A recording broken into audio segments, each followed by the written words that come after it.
A very warm welcome to the top three finishers of the FIA Formula One Singapore Grand Prix. In third place, Oscar Piastri. In second place, Max Verstappen. And taking his third victory of the season, our winner, Lando Norris. Well done, Lando. Your victory never looked in doubt. Just how satisfying is the manner in which you dominated the Grand Prix? Just a win's a win. So, yeah, maybe puts a slightly bigger smile on your face, but the main job is just getting the win. So it's satisfying no matter what. Of course, the bigger the gap you can have, the happier you're going to be. But I'm just happy we finished on top and we got maximum points and got another win. So it's going to be a tough race here, but I felt good all weekend. So all I had to do was go out there and perform like I've been performing, and all things were going to go ahead. The car's been brilliant all weekend. Just how hard were you having to push to pull the gaps that you did? I was flat out. I was probably pushing a bit too hard. So, it was definitely not like I was cruising. I was pushing to open up a gap, and at one point I wanted to try and open up a pit window to give myself an opportunity to maybe box at the end of the race for quickest lap if I needed to try and achieve that. Daniel saw that away from me at the end of the race. So, a tough one, but it wasn't easy. The car was not easy to drive, especially on the hard tyres. I struggled a lot more than what I did on the medium. And especially just with the traffic and things, it was a bit harder to manage the second half of the stint compared to the first. But I was pushing. Let me tell you, I was definitely pushing. Probably too much, hence the mistakes I was making, or the two mistakes I made with the wall. But otherwise, things were going well. You mentioned those mistakes. Did those glances with the wall affect the performance of the car in any way? I don't think so. The team said that there was something with the front wing, maybe being a little bit off.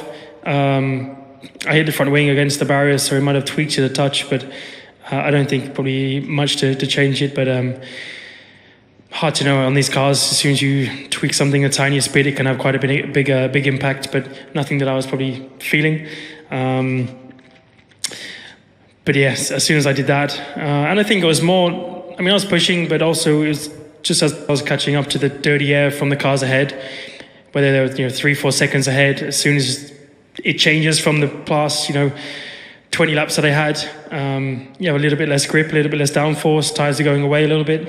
It just caught me out. So it wasn't like a lack of concentration or anything. It was just a bit of a surprise to me. But I think the car was all good, and the car's been mega all weekend. So a big thanks to the team. Car has been mega all weekend. Do you think this level of dominance is track specific here in Singapore, or do you expect to have the car to beat at all of the remaining races now?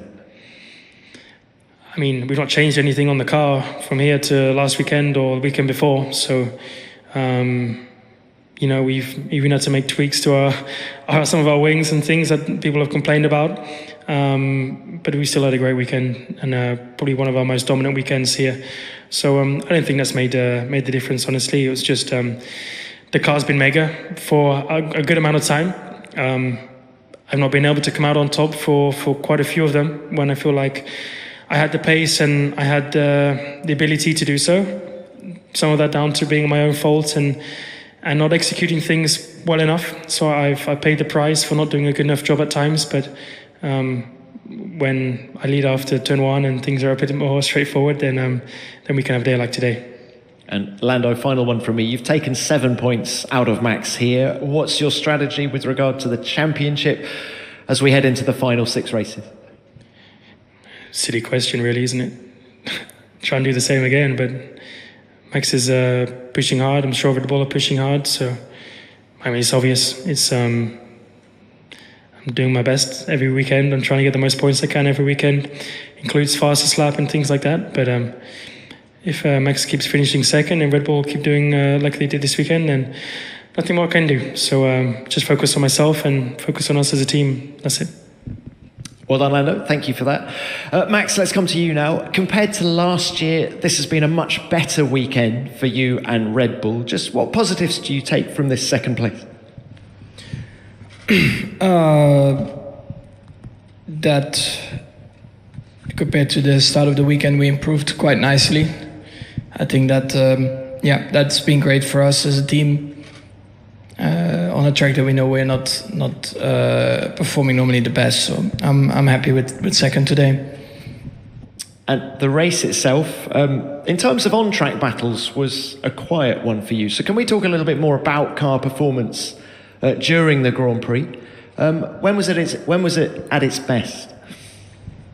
I would say the end, the last 3 laps. I think it was feeling a little bit better, but yeah, overall quite a lonely race for me. And you joked in the cool-down room that you thought Lando would lap you. Were you surprised by his pace today? Of course, that was a joke, but I'm not surprised. I mean, I think Lando drove a great race, and he had a great weekend, that's for sure. All right, look, final one. Upgrades are coming on the RB20 in the coming races. How much of a step do you and the team need to take in order to keep Lando's title charge at bay? We always want to do better, and we'll analyze a lot, and yeah, hopefully we'll come out stronger in Austin, and from there onwards more. All right. Thank you, Max. Oscar, let's come to you now. Great day at the office for you, going from P5 to P3. After yesterday, was that the maximum available, do you think? Yeah, I think so. Yesterday obviously wasn't ideal, but today the aim was to get onto the podium, and I think losing so much time behind the Mercedes in the first stint meant that was definitely the most we could have done. So walking away reasonably happy. Of course, I'd prefer to be sat in the middle, but I think it was a good damage limitation day today. Even through the weekend, I was struggling quite a lot in practice, and felt like I made a good step into qualifying. Didn't execute as well as I needed to, but I feel like I've learned a lot through the weekend as well. So even if the end result wasn't exactly what I hoped, I think we've done a good job of maximising the points. Especially for the team, it's a massive points haul for us, and I feel like I've learned some good lessons for next year as well. So all in all, reasonably happy. You pitted late in the race. How hard was it to make the medium tyre last until, lap 39? It was difficult for the last few laps of the stint, but until then, I could tell that we had a good pace advantage over Mercedes, and Lewis starting on the soft meant that I was never really going to try and push to get him early on. I knew that the race was going to come to me much later on, and that's basically what we did. So when I was in the dirty air behind them, it was tough, as it always is, but I knew that we had a good pace advantage, and that the longer we kept going, the more opportunities we opened up for ourselves, the bigger tyre difference we had. If there was a safety car, then we could have capitalised on it. So I think we executed it very well. The last few laps, I was trying to get the team to pit me, but it was all pretty much under control. Final one from me. This was the first ever Singapore Grand Prix without a safety car. There was no respite for you drivers. Just how tough did it make it physically? It was a tough race, definitely. Not on the same level as what we had in Qatar last year, I would say, but to be honest, it almost gets harder when it gets lonely. Once I got past the Mercedes, Max was, I think, 20 seconds ahead, and I knew I was a lot quicker than the Mercedes. So the last 15 laps felt longer than the first 45. So it was a tough race, definitely. It always is here, but in some ways, having the air blowing in your face and stuff like that is almost quite nice. The in-lap was actually probably when you stop concentrating so much and you don't have as much air in your face, it actually can feel worse. So definitely a tough evening, but that's what we're paid for. All right, well done to you, Oscar. Let's open this to the floor. As ever, name and publication, please. Who's first? Luke Smith from The Athletic. Lando, you set a pretty rapid, fastest lap that was only beaten at the end when Daniel Ricciardo made his late pit stop to deny you. What was your reaction when you heard that? Obviously, the relationship between Red Bull and RB there, and Max, your thoughts as well. GP came on the radio and said it was your old pal helping you out. Well done, Daniel. I don't know, nothing I can do. Just good on him. Yeah, I did my best at trying to get quickest lap when the tyres were in a good condition in the middle. Can't have them all, I've done my best at trying to get quickest laps over the last few weekends, and I've been able to get them more often than not. But yeah, I can't, on a hard tyre in the middle of a stint, beat a guy on a new soft. So yeah, that's life. Yeah, I mean, everyone can decide when they want to do a fast lap or not. Yeah. All right. Anyone else? Yes. ESPN, just to follow up on that, Lando, I mean, obviously there's nothing to gain by RB doing that. They don't get the point because he's outside the top 10. So do you not think it's a bit unfair that a team that isn't directly linked to your title battle but is owned by the same company that owns Red Bull has gone and taken that point away from you? That's how it's been in Formula One for, I don't know, probably since before I was born. So nothing to complain about. Like, there's been races in the past when other people have been racing, we try to take it away from others. So yes, the logical thing to do, the smart play by them. Happy for Daniel, that's all. All right, thank you. Any more? Yes. Ronald Fording, motorsport.com. It's a question to Max on the turnaround from Friday to Saturday. Do you feel that on Friday maybe you overdid it a little bit with the setup for the curbs and the bumps, given that was the issue for Red Bull in previous years? And do you feel this is the biggest turnaround from a Friday to Saturday this year, and also with all the work going on back in Milton Keynes? It's always difficult to say if it's too much or not. It was a different direction that maybe gives us some ideas for the future. It was a big turnaround, but biggest, or I don't know. It's always difficult to say. Thank you, Max. All right. Yes, more. Phil Duncan, PA. Just to Lando and Max, are you both now expecting this championship to go to the wire, to the final race? We have no idea, mate. I don't know. I can't tell the future, so I'm working as hard as I can, like I just said. I'm sure Red Bull and Max are as well. So I'm sure there's going to be plenty of competition until the end of the year. And as a team, the only thing we can do is try and score the most points possible.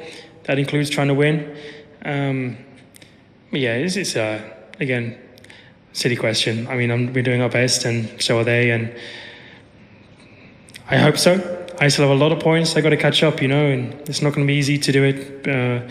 It's against Red Bull and it's against Max, like the most dominant pairing you've ever seen in Formula One, from last year, and that's not necessarily changed in terms of it's the same team and it's the same driver. So I have some of the toughest competition that Formula One has ever seen in the sport.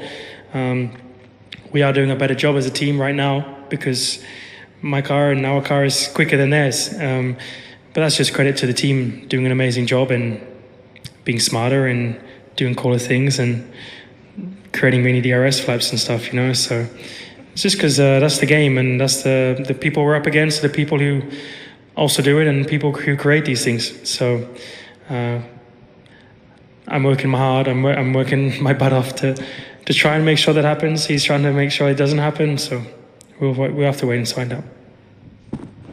Yeah, time will tell, right? All right, another question over here. Yes. Rodrigo França, Car Magazine Brazil. Question to Max. Max, for the last 6 races, where do you think a Red Bull will struggle more, and where will be more easy for you to fight for a podium?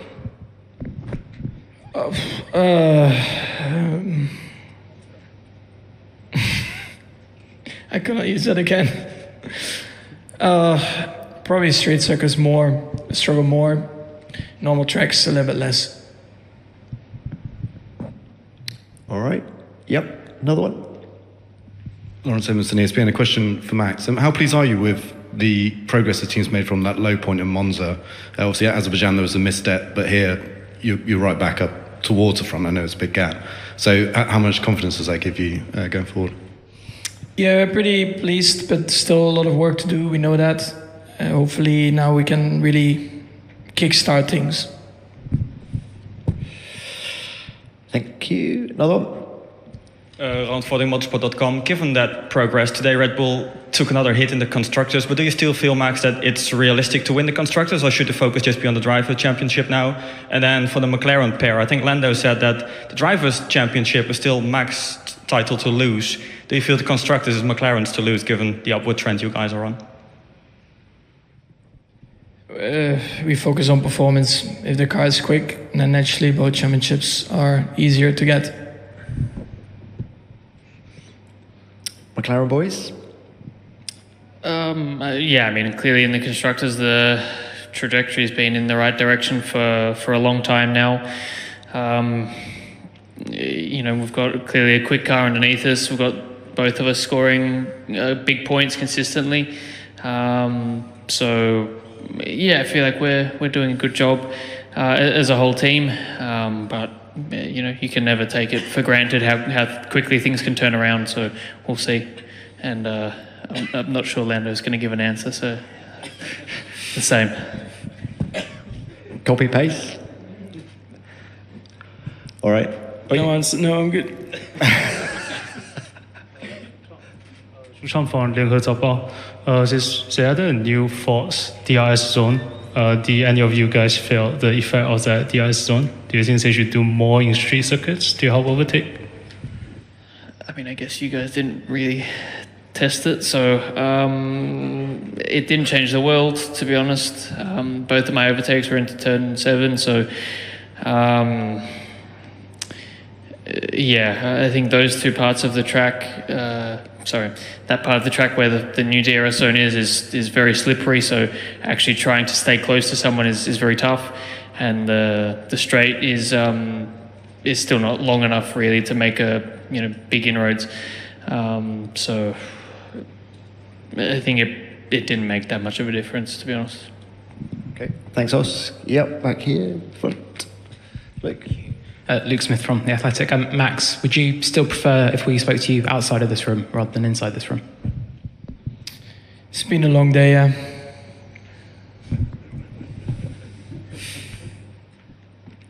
All right, any more here in the press conference? No more? All right, we'll leave it there. Very well done today, gentlemen. See you in Oslo.